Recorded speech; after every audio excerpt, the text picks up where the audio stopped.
Real Madrid renversant face au Borussia Dortmund, justement en Ligue des Champions. Pourtant mené 2-0, les coéquipiers de Vinicius Junior hat-trick ont réussi quand même à renverser cette rencontre-là. 5-2 face à la meilleure attaque actuellement en Ligue espagnole et en Europe. Nous parlons du FC Barcelone. Hat-trick également, oui, magnifique étincelant face au Bayern Munich pour un certain Rafinha. Les amis, le Barça se déplace au Santiago Bernabéu pour ce classico ce samedi, les amis. Demain donc, rendez-vous sur notre chaîne YouTube Real de Madrid AS pour suivre ce match en live, commenter avec moi justement, les amis. Je vous le ferai commenter, vivre comme si vous y étiez tout simplement. N'hésitez surtout pas, pour vous qui nous recevez sur TikTok, Facebook, bah oui, prenez la direction de notre chaîne YouTube, vous vous abonnez. Et nous avons également notre site internet d'information sportive dédié à la Casablanca, oui, realdemadrid.com, où vous avez toutes les vidéos possibles sur le Real Madrid. Vous avez également Don Carlo Ancelotti qui était en conférence de presse et c'est justement la raison de cette capsule, nouvelle capsule vidéo pour parler de cette équipe, de ce pédigré. Elle a annoncé justement ce match entre le Real Madrid et le FC Barcelone au Santiago Bernabéu, les amis. Tout de suite, ça donne de l'eau à la bouche. Quel est vous d'entrée de jeu, vos pronostics par rapport à ce match?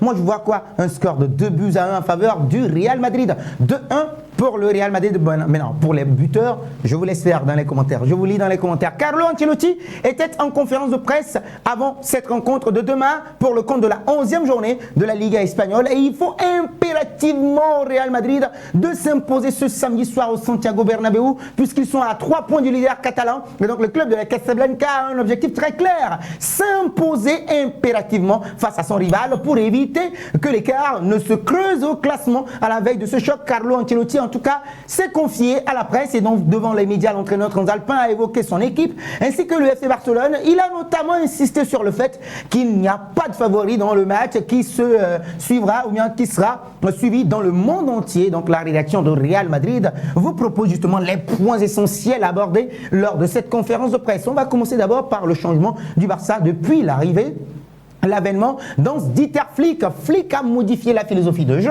mais pour moi, Xavi a fait un travail fantastique à sa manière. Il nous a battus et je ne veux pas faire de comparaison. Nous respectons le Barça, tout comme celui de Xavi Hernandez. Alors les amis, par rapport à cette comparaison, pensez-vous, qu'est-ce qui a véritablement changé dans l'équipe du FC Barcelone? On parle de l'adversaire quand même, c'est normal. On peut parler de cet adversaire, je vous lis dans les commentaires. Nous continuons toujours de décortiquer la conférence de presse de Don Carlo Ancelotti, maintenant qui est revenu sur le cas Kylian Mbappé un tout petit peu en méforme. Quand on dit en méforme, on connaît d'ailleurs les standards de Kylian Mbappé à ce stade de la compétition ou bien de la saison. Déjà, ça fait une dizaine de buts. Certes, il est à 7 buts.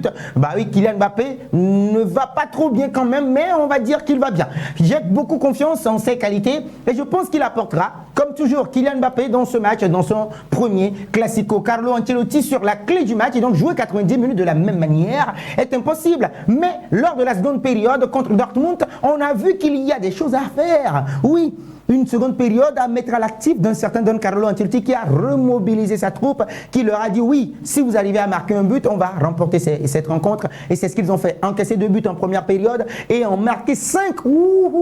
C'était magnifique encore une fois pour le Real Madrid. Le conseil de Carlo Ancelotti pour Kylian Mbappé, c'est qu'il joue de nombreuses fois contre le Barça et qu'il sache justement ce qu'il doit faire. Carlo Ancelotti l'a dit, Mbappé en difficulté, il marque des buts et nous sommes très contents de lui. Il va continuer à progresser et à s'intégrer dans l'équipe et c'est ce qu'il sait faire.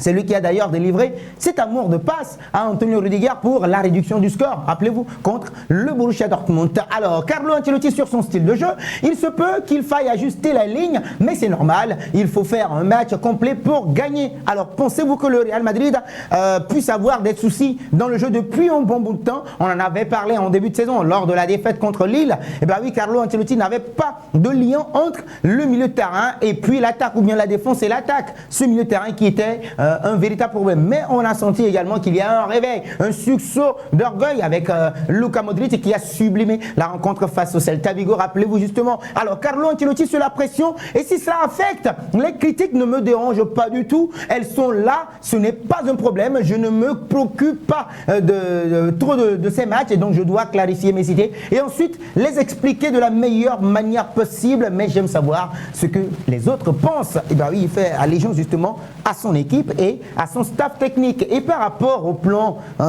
anti-Lamine Yamal, on sait qu'il casse beaucoup de reins depuis l'année dernière où il a été révélé par un certain Xavi Hernandez. Alors Lamine Yamal, faut-il avoir un plan anti-Lamine Yamal dans cette rencontre? J'aime beaucoup sa façon de jouer, son attitude. Il faut prendre en compte l'adversaire, mais tu dois être plus concentré sur ce que tu veux faire. Il commence très bien la saison et donc oui, pas véritablement un plan anti-Lamine Yamal dans cette rencontre, parce que si vous parlez de Lamine Yamal de l'autre côté, on en a quoi? Jusqu'à 4 phénomènes, hein? 4 phénomènes, Kylian Mbappé, Vinicius Junior, Jude Bellingham, Rodrigo Goes exit puisqu'il est blessé dans ce match contre le Borussia Dortmund.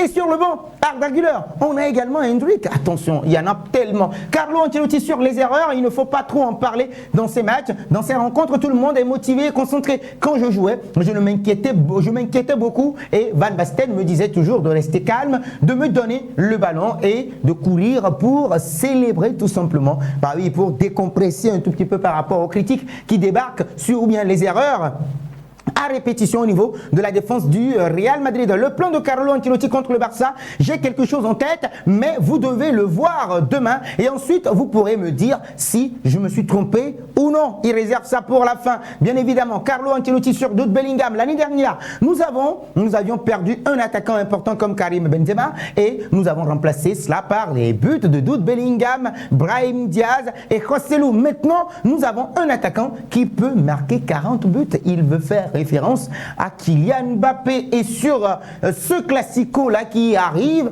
Jude Bellingham sera très important. Alors par rapport aux favoris, il n'y a pas de favoris selon Carlo Ancelotti. Cela dépend de beaucoup de choses, de la façon dont tu gères les matchs. Il y aura des moments où nous aurons le contrôle et d'autres où ce sera eux. Et donc gérer cela est très important pour Carlo Ancelotti. Et ce qui reste de Kylian Mbappé pour être au top, nous sommes contents car il a marqué des buts et il est très présent sur les 2 premiers buts contre Dortmund. Nous sommes déjà satisfaits de ce qu'il fait, mais il fera encore mieux car il a les qualités pour le faire. Mais nous ne sommes pas du tout pressés par rapport à Kylian Mbappé. Carlo Ancelotti sur la clé du match. Et si le Barça est favori, alors les amis, selon vous, la clé de ce match, et si le FC Barcelone est favori dans ce match, quand on sait que c'est la meilleure attaque en ce moment même et que c'est le leader qui débarque. Mais il n'y a que 3 points. Une victoire ramènerait le Real Madrid à égalité de points avec les Barcelonais. Ils font vraiment bien les choses. C'est difficile de désigner un favori dans un classico. Heureusement, rien ne m'empêche de dormir. Carlo Ancelotti a été on ne peut plus clair. Le Barça joue très bien, mais ce n'est pas forcément le favori de ce classico. Carlo Ancelotti insiste sur Bellingham.